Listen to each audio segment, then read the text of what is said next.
Bonjour, je m'appelle Vince et bienvenue sur Creacity. Aujourd'hui, on arrête la paperasse et on crée une application qui permet d'encoder des prestations très facilement sans avoir besoin de commencer à recopier des trucs dans tous les sens, des feuilles qui se perdent, enfin voilà, tous ces trucs, quoi.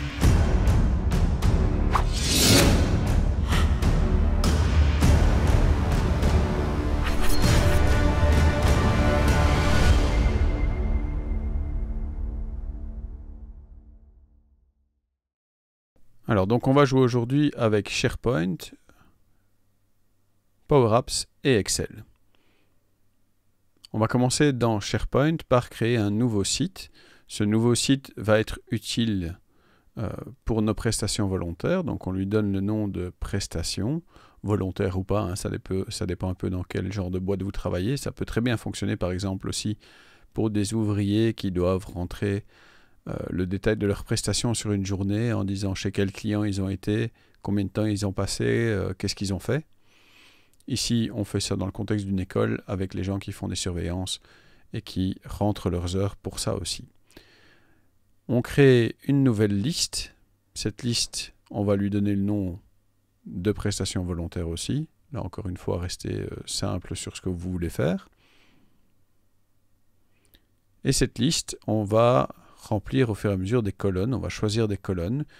Alors, on a besoin de savoir à quelle heure et quel jour la prestation s'effectue, à quelle heure est-ce qu'elle commence. Vous voyez que je ne mets pas d'accent à début. C'est fait exprès, ce n'est pas une erreur d'orthographe.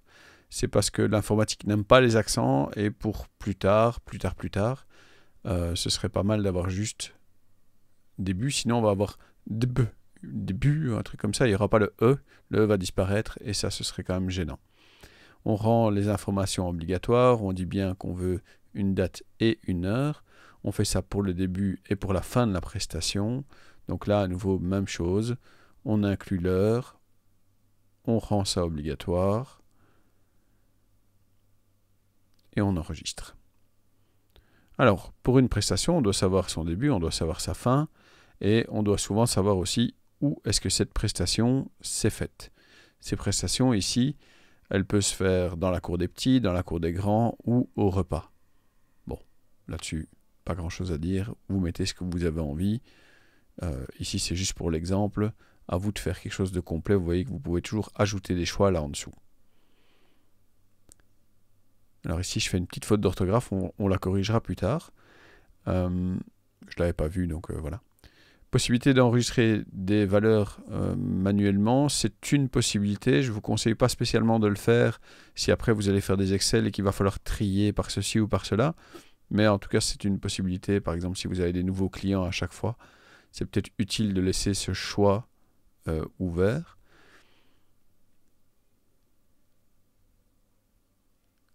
Et il nous reste une ligne pour des commentaires. Et cette ligne-là n'est pas obligatoire. Alors à partir de là, on a une liste qui fonctionne, qui est bonne, qui est bien construite, et on peut créer une application à partir de là. Quand on clique sur créer une application, on doit lui donner un nom. Devinez quoi, on va appeler sa prestation. Presta volontaire. Et il va créer tout seul une application. Voilà, je zoome un petit peu pour que ce soit bien visible pour tout le monde. Ça met un petit peu de temps à se mettre en place, mais il vous crée automatiquement une magnifique application. Alors évidemment, pour l'instant, la liste est vide. Donc là, on est sur l'écran où on verra toutes les prestations. On a l'écran pour les détails et pour modifier, et l'écran pour en créer des nouvelles. Dans Power Apps, quand vous avez une application, vous pouvez toujours appuyer sur le petit play pour jouer avec l'application telle que vous joueriez avec si vous étiez vraiment sur l'écran de votre téléphone ou dans Teams. Donc ici, on va rentrer un titre à la prestation. On est toujours obligé de rentrer un titre.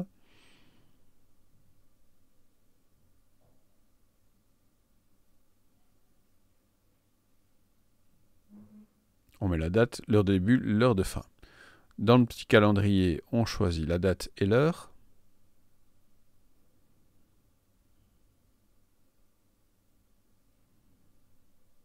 Pour le début et pour la fin.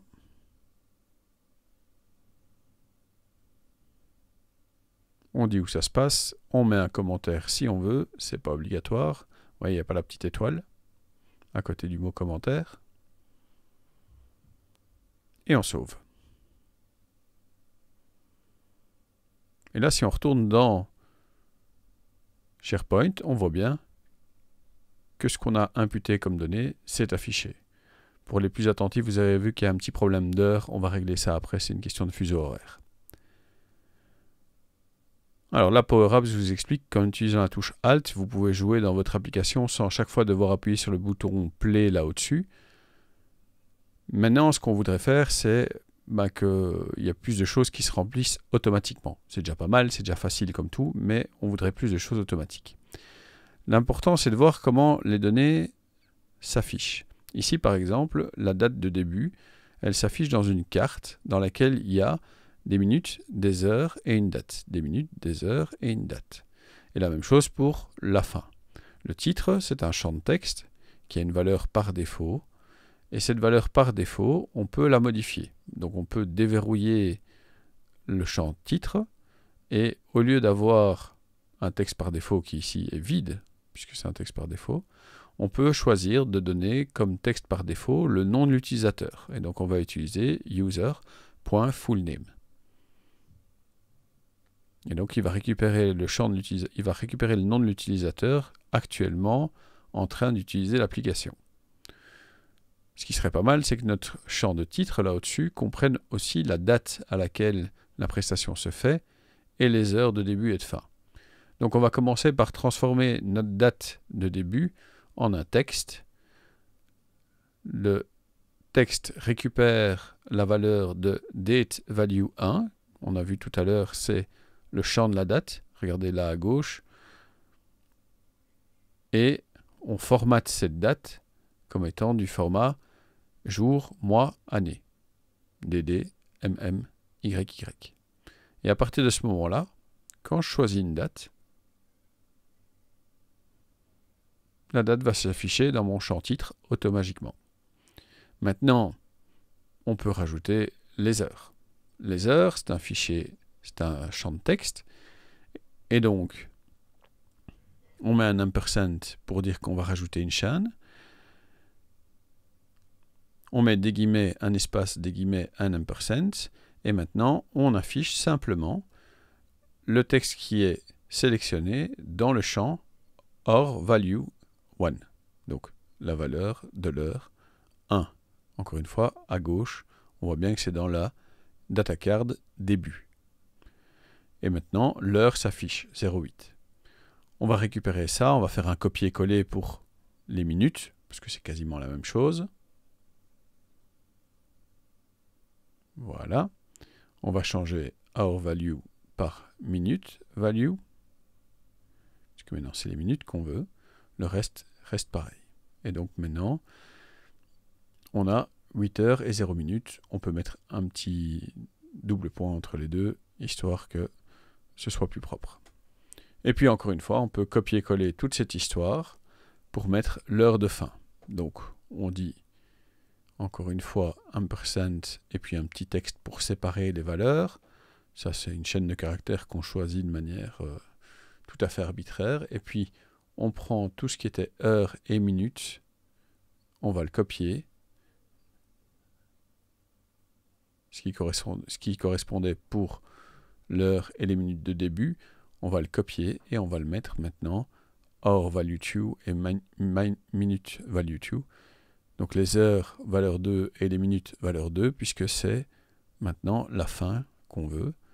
Et si on choisit une heure de début, une heure de fin, voilà, c'est parti, on ajuste. Alors ce qui reste maintenant à paramétrer, c'est le champ de date fin. Alors je pourrais le mettre moi-même, mais je pourrais imposer à l'utilisateur de chaque fois écrire, de chaque fois sélectionner une date. Mais on a vu tout à l'heure qu'on pouvait changer la valeur par défaut d'un champ. Ici, vous voyez, ce champ, il est verrouillé pour l'instant. Donc, le default date, il est pour l'instant verrouillé sur un défaut qui est nul, sur lequel il n'y a rien.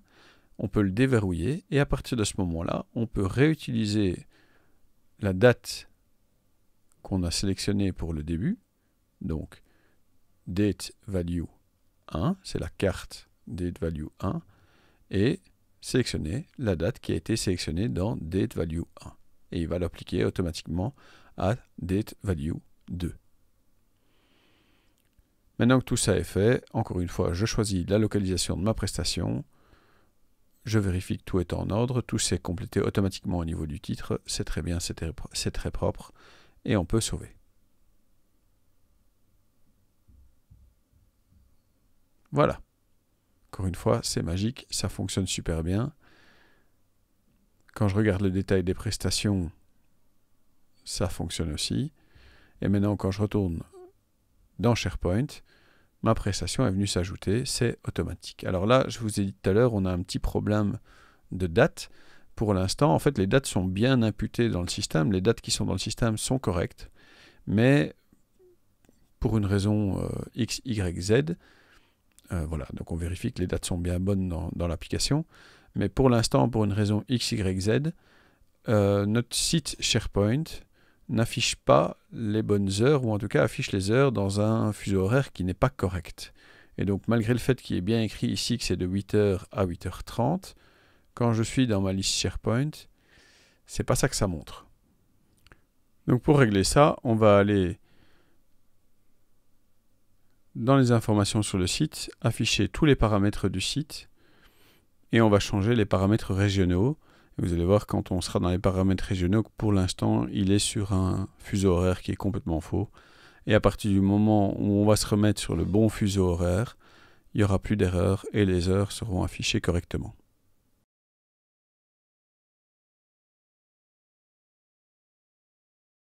Voilà. Plus de stress, on a les bonnes heures. Alors maintenant, on peut effacer aussi des items à partir de l'application et vous allez voir, ils vont disparaître automatiquement dans la liste SharePoint également. C'est logique puisque tout ça est lié. On peut maintenant rajouter encore une information supplémentaire. On peut faire une nouvelle prestation pour toujours vérifier que tout fonctionne. Donc on remet la date de début, une heure de début et des minutes pour le début.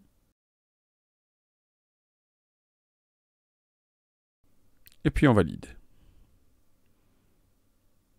Encore une fois, dans ma liste SharePoint, l'item vient s'ajouter automatiquement. Parfois, il faut faire un petit coup de refresh, mais voilà, dans l'absolu, normalement, ça s'affiche tout seul. Alors, à partir de là, souvent, ce qu'on va vous demander, c'est d'exporter ces informations vers Excel. Et donc, quand vous appuyez sur Exporter vers Excel, le système vous donne un petit fichier jQuery, JQY comme extension, que vous allez pouvoir ouvrir dans Excel. Alors, il vous demande si vous acceptez d'activer le script. Je vais agrandir un petit peu tout ça pour que ce soit plus lisible. Double-clic entre deux colonnes pour que les colonnes prennent la largeur automatiquement nécessaire.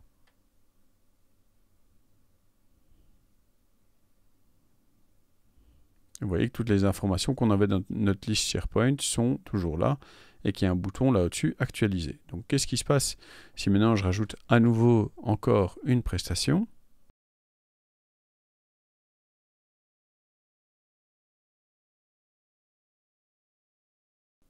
Alors je repère à nouveau qu'il y avait une faute d'orthographe, mais je sauve quand même, on va changer ça ensuite.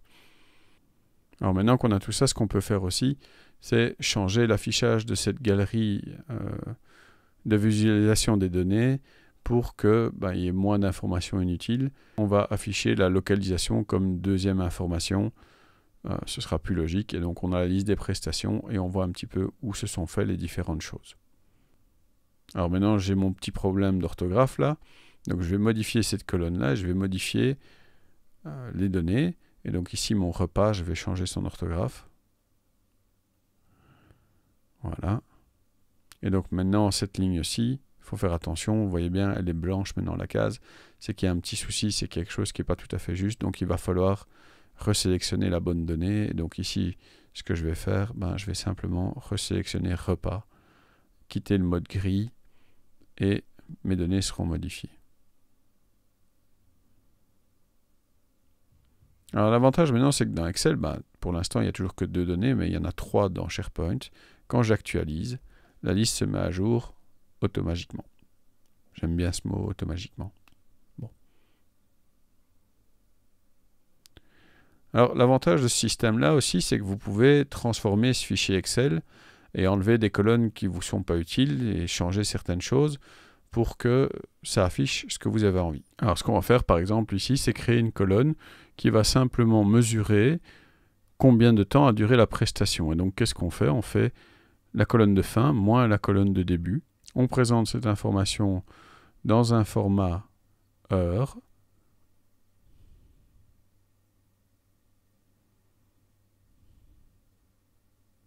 Voilà. 0 heure, 30 minutes, 0 secondes.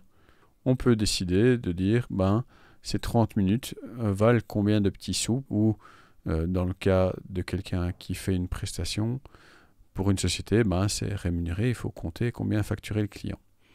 Et donc ici, ce qu'on va faire, c'est qu'on va prendre ce montant-là, le transformer en euros.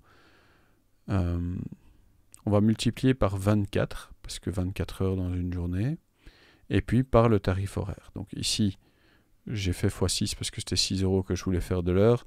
J'avais oublié de faire x 24.